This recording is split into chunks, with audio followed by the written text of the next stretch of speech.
And I would tell you that in my 41 years of policing this city, I have never known a time when 10% of my workforce is off with serious injury or illness. That put a lot of pressures on the front line. We were able to move people about to try to eliminate some of that overtime. But the fact of the matter is, as a police service, we're required to respond to calls.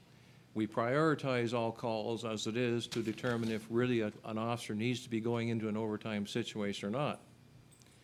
Even when the overtime is carried out by the officer, we go through a very extensive approval process before the overtime is even paid out.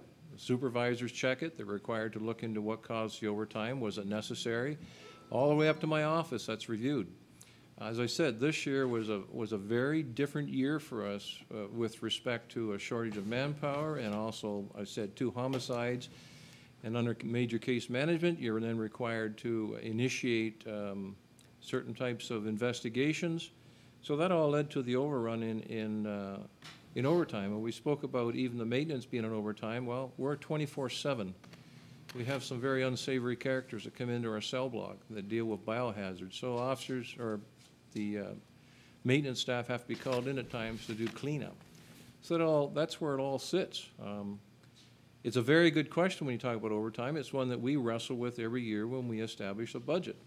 And you try to base it upon past predictions, but nobody can predict when certain offenses are going to take place, or, as I said this year, the shortage of manpower, and that includes civilian staff too. So.